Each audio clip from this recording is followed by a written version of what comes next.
خان مدینے میں، نہ وجہ تخلیق کائنات ذات مدینے میں، ساری باتیں چھوڑنا ہے محبوب رب رحمان بھی مدینے میں ہے۔ آقا تیرے مدینے کی ہر چیز نرالی ہے، آقا تیرے مدینے کی ہر چیز مثالی ہے، ذرے بھی نرالے ہیں مٹی بھی نرالی ہے۔ حضرت نانوتوی اس مقام پہ پہنچے جہاں سے نبی کے گنبد خضرا اور نبی کی مسجد کے مینار نظر آئے، جوتا اتارا۔ کیا اتارا؟ بولو میرے بھائیوں، میں بات سمیٹنے جا رہا ہوں، ختم کرنے جا رہا ہوں۔ کیا اتارا؟ جوتا اتارا۔ پاؤں زخمی ہوئے، حضرت گنگوہی ساتھ تھے، کچھ لوگوں نے حضرت کو دیکھا نا، حضرت نانوتوی کو، انہوں نے بھی اتار لیے۔ حضرت فرمانے لگے یہ تو نبی کے عشق میں ڈوبا ہوا ہے، تمہیں کیا ہوا؟ تم نہیں چل سکتے، تم فرمایا دیکھنا کوئی 20 قدم چلے گا، کوئی 30 چلے گا، ہوا بھی یوں، کوئی 20 قدم چلا، کوئی 30 چلا، کوئی 40 چلا، ہائے پتھر لگ دینے، ہائے پتھر لگ دینے، سارے ہاں جوتے پہن لیے۔ قربان جاؤں قاسم نانوتوی کے، کہہ دو سبحان اللہ۔ نہ دعویٰ ہے نہ نعرہ ہے۔ حضرت جوتا نہیں تو یہ جوتے لیجئے، فرمایا جوتا تو میرے سامان میں بھی ہے، حضرت پہنتے کیوں نہیں؟ حضرت نانوتوی فرماتے تمہیں نہیں پتا یہ نبی کا شہر، نبی کا مدینہ ہے۔ حضرت وہ تو صدیاں گزر گئی، حالات بدل گئے، زمینیں بدل گئی، سڑکیں بن گئی، اب نبی کے پاؤں کے نشان کیا ہے؟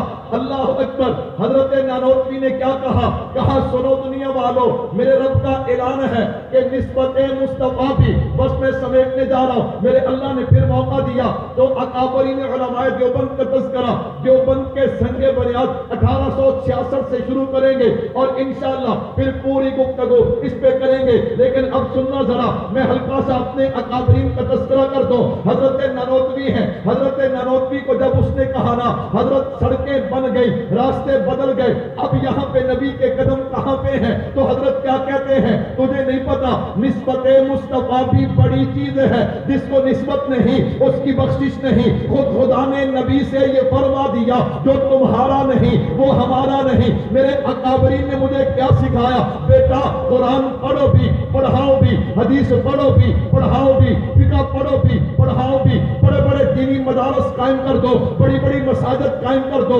خانقاہیں قائم کر دو، اپنا سب کچھ جو ہے وہ دین پہ لگا دو، لیکن کبھی تکبر نہ کرنا۔ جب بھی بات کرنا تو یوں کرنا کہ عمل کی میرے پاس اساس کیا ہے؟ یہی تصوف ہے، یہی خانقاہ ہے، یہی تقویٰ ہے، یہی محنت ہے۔ عمل کی میرے پاس اساس کیا ہے؟ وجوز ندامت کے پاس کیا ہے؟ رہے سلامت آقا تمہاری نسبت، میرا تو ایک آسرا یہی ہے۔ ٹھیک ہے سڑکیں بدل گئیں، راستے بدل گئے، لیکن نبی کی نسبت تو نہیں بدلی۔ نبی کی نسبت تو آپ مجھے بتاؤ، جو بندہ اس حالت میں نبی کے روضے پہ جائے، میرے اور آپ جیسا گنہگار جائے، کیا کیفیات ہوتی ہیں؟ جب باب السلام سے بندہ داخل ہوتا ہے نا، اللہ کی قسم یوں محسوس ہوتا ہے جنت میں ہے، کہاں پہ آ گئے، اور وہ ہے بھی جنت، ماں بھی نبی تھی وبیم باری روضہ تم من الجنت۔ میرے بھائیو توجہ کیجئے گا، میرے آقا کا شہر حضرت نانوتوی ہیں، وہ مجھے مفتی محمد یونس رحمت اللہ علیہ بھی یاد آ گئے، اور ابھی جو مجھے وقت دیا گیا اس میں آدھا گھنٹہ باقی، لیکن میں 15 منٹ پہلے آپ کی جان چھوڑ دوں گا، کہو انشاءاللہ۔ میرے بھائیو توجہ رکھنا، توجہ، اللہ اکبر۔ مدینے کی بات آئی ہے، ہم تو مدینے کے دیوانے ہیں بھائی، ہم تو مدینے کے دیوانے ہیں۔ آج لوگ باتیں کرتے، باتیں کرنی آسان ہے، وہ حضرت کے لاہوری ہیں، این جوانی میں فالج کا حملہ ہوا، ہاں جناب حکیم اجمل رحمت اللہ علیہ نے آپ کا علاج کیا، وہ فالج کا اثر تو چلا گیا، لیکن جاتے جاتے کمزور کر گیا، بینائی دور اور نزدیک کی، حضرت کو چشمہ لگ گیا، اللہ اکبر۔ کچھ عرصے کے بعد اچانک حضرت نے چشمہ اتار دیا۔ سننا میرے بھائیوں سننا، اللہ نے مجھے اور آپ کو کیسے اکابرین عطا کیے ہیں۔ حضرت نے چشمہ اتارا، شاگرد کہنے لگے، مرید کہنے لگے حضرت کے چشمہ کیسے اتر گیا؟ حضرت فرماتے میں مدینہ گیا، وہاں آغا جو نبی کے روضے کے اندر کی صفائی کرتے ہیں، حضرت بلال کے خاندان کے لوگ ہیں، یہ ان کی خاصیت ہے، ان کو اعزاز ہے، وہ نبی کے روضے روضہ مبارک کے اندر کی صفائی کرتے ہیں. کہا ان کو آغا کہا جاتا ہے. ایک آغا جو تھا وہ میرا یار بن گیا, دوست بن گیا. اب میں جب سفر پہ گیا نا وہ مجھے ملا, اس کے پاس ایک کاغذ تھا. اس میں کیا تھا؟ اس نے کہا یہ نبی کے روضے کے اندر یہ جو کپڑے لٹک رہے ہیں ان پہ جو مٹی پڑی ہوئی ہے یہ وہاں کی مٹی ہے, میرے پاس تھی. میں نے کہا ہاں حضرت لاہوری آئیں گے, وہ نبی کا عاشق ہے, میں یہ مٹی اس کو دوں گا. کہا وہ مٹی تو میں نے لے لی. اب میں سوچنے لگا اس مٹی کو کہاں پہ رکھوں, اس مٹی کا کیا کروں, ادب احترام کیسے کروں گا. سوچتے سوچتے میرے دل نے فیصلہ کیا احمد علی یوں کرنا, وہ جو تیری سرمے دانی ہے اس مٹی کو اس میں ڈال لے. روزانہ سرمے کے ساتھ یہ مٹی آنکھوں میں جانا شروع ہو جائے گی اور ادب کا حق بھی ادا ہو جائے گا. کہا ادھر مٹی آنکھ میں جانا شروع ہوئی, ادھر اللہ نے نظر کو ٹھیک کر دیا ہے. میرے آقا کے مدینے کی ہر چیز مثالی ہے, ذرے بھی نرالے ہیں, مٹی بھی نرالی ہے. سننا ذرا, حضرت گنگوہی ہیں, حضرت مدینے سے کپڑا لایا ہوں. اللہ اکبر. حضرت استاد الحدیث تشریف فرما ہے. اللہ اکبر. یوں حدیث پڑھا رہے تھے, شاگردوں کے سامنے کسی نے لا کر کپڑا دیا. حضرت حج پہ گیا تھا, مدینے سے لایا. جب اس نے کہا نا مدینے سے لایا, مجھے تو آپ کو کچھ نہیں ہوتا, کچھ نہیں ہوتا ہمیں. اللہ اکبر. لیکن جو مدینے سے پیار کرتے ہیں وہ تڑپ جاتے ہیں. حضرت مدینے سے رہتا ہے. اتنا سنا, آنکھوں میں آنسو, طبیعت میں بے قراری. نوجوانوں آؤ, میں اور آپ کوشش کریں, اپنے اکابرین کو پڑھیں. کن کو پڑھیں؟ سارے نہیں بولتے. کن کو پڑھیں؟ سارے جواب. میرے طالب علم جو دوست بیٹھے نا وہ بولے کن کو پڑھیں؟ اے جڑی اپنا لائن پڑھ لیے نا ہوراں نوں ویکھن والی, تے ہوراں دے نال کہندے نا جی فلانے دا منہ رتا وجہ اپنا کٹ کے رکھ. چھوڑو اس بات کو. تمہارے اکابرین سے زبردست نہ علم میں, نہ عمل میں, نہ حلم میں, نہ تقوی میں, نہ کردار میں, نہ توحید میں, نہ ختم نبوت میں, نہ پڑھنے میں, نہ پڑھانے میں, نہ خطابت میں, نہ شاعری میں کوئی علماء دیوبند کا مقابلہ کر سکتا. تو کیا ہو گیا تمہیں؟ پڑھو, اپنے اکابرین کو پڑھو. حضرت نے یوں دیکھا, آنکھوں میں آنسو, بے قراری بڑھتی جا رہی ہے. کچھ شاگرد لاڈے بھی تو ہوتے ہیں نا. ایک لاڈا شاگرد بولا, اس نے کہا استاد جی کیا ہو گیا, کیوں اتنے بے قرار, بار بار اسے چوم رہے ہو, یہ کون سا مدینے میں بنا, یہ انگلینڈ میں بنا, مدینے میں بکا. حضرت کہنے لگے بیٹا تجھے کس نے کہا میں رومال چومتا ہوں؟ آئے ہے جسے سمجھ آئے وہ بولے. تجھے کس نے کہا, تجھے کس نے کہا میں رومال چومتا ہوں؟ حضرت ہم نے خود دیکھا.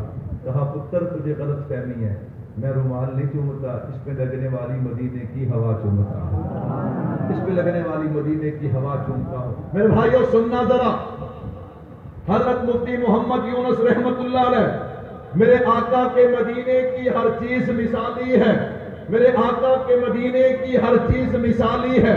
سننا ذرا کیسے مثالی ہے.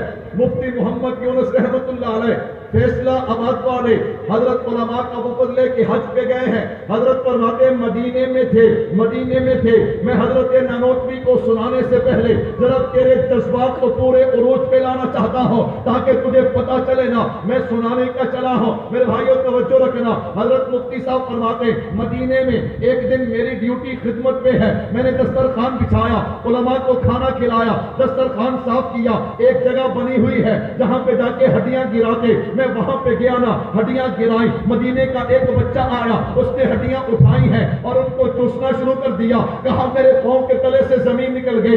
اللہ نبی کے شہر کا بچہ, اللہ نبی کے شہر کا بچہ. کیوں؟ ان کا نظریہ تھا میں اور آپ صرف شیر سمجھتے ہیں, ان کا تو نظریہ تھا میرے آقا کے مدینے کی ہر چیز مثالی ہے. ہمارے نبی کے شہر کا بچہ ہماری ہڈیاں چوسے, پاؤں کے تلے زمین نکل گئی. تڑپ کے رو کے کہا بیٹا کیوں ایسا کرتا ہے؟ چچا جان ہم کثیر بہن بھائی ہیں, یتیم ہیں, ماں کے پاس اتنے اسباب نہیں ہیں. یوں کوئی دسترخوان جھاڑتا ہے, ہڈیاں مل جاتی ہیں, ٹکڑے مل جاتے ہیں, فروٹ کے ٹکڑے مل جاتے ہیں, گزارا کر لیتے ہیں. کہا میں نے دوبارہ دسترخوان سجایا. میں نے کہا بیٹا ادھر آ, پہلے علماء کو کھانا کھلایا, اب مدینے کے یتیم کو کھانا کھلاؤں گا. کھانا کھلایا. میں نے کہا بیٹا جتنے دن میں یہاں پہ ہو تو صبح دوپہر شام جب بھوک لگے تو نے یہاں آنا ہے, میں تجھے کھلاؤں گا. چلتا رہا. جس دن واپسی ہے میں نے ایک دن بچے سے کہا بیٹا کل ہماری واپسی ہوتی ہے اگر تو میرے ساتھ پاکستان چلے نا تو وہاں پہ میرے پاس اچھی رہائش ہے,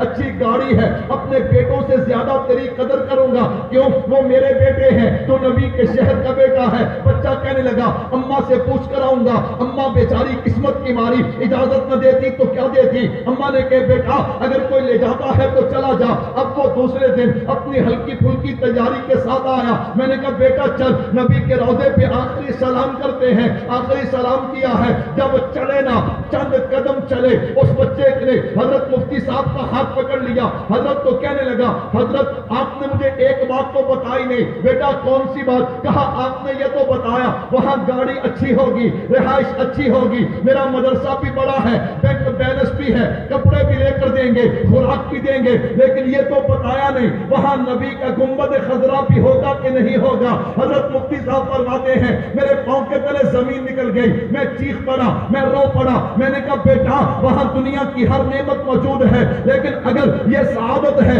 تو صرف میرے نبی کے مدینے کو یہ سعادت حاصل ہے. کہا اس بچے نے یوں اپنا ہاتھ چھڑایا, توڑ لگائی, روتا جا رہا ہے اور کہتا ہے چچا بھوک برداشت ہے, پیاس برداشت ہے, گرمی برداشت ہے, سردی برداشت ہے, لیکن نبی کے روضے کی جدائی برداشت نہیں. تبھی تو میں کہتا ہوں جو خدا کی رحمتوں, خدا کی برکتوں کا مرکز ہے, جو خدا کی رحمتوں برکتوں کا خزینہ ہے, جو خدا کی رحمتوں برکتوں کا خزینہ ہے, اسی کا نام طیبہ ہے, وہی میرے نبی کا مدینہ ہے. اب یوں کوئی بندہ پاؤں زخمی ہو اور یوں نبی کے روضے پہ جائے, سبحان اللہ. جو گئے ہیں اپنی اپنی کیفیات ذہن میں لاؤ نا, درود و سلام پڑھنا شروع کیا, چہرے کے انوارات بدلنا شروع ہو گئے. کیا شروع ہو گئے؟ انوارات بدلنا شروع ہو گئے. ایک میرے جیسا کھڑا دیکھ رہا تھا, اس نے دیکھتے ہی پوچھ لیا حضرت آج تو چہرہ بڑا چمک ہے, آج تو چہرہ بڑا روشن ہے. حضرت نے فوراً کہا میرے آقا کا مجھ پر اتنا کرم تھا کہ بھر دیا دامن پھیلانے سے پہلے, یہ اتنے کرم کا عجب سلسلہ ہے, نشہ رنگ لایا پلانے سے پہلے. اللہ نے پھر توفیق دی. اکابرین کا تذکرہ دارالعلوم دیوبند سے شروع کریں گے. اللہ عمل کی توفیق عطا فرمائے. وما علینا الا البلاغ.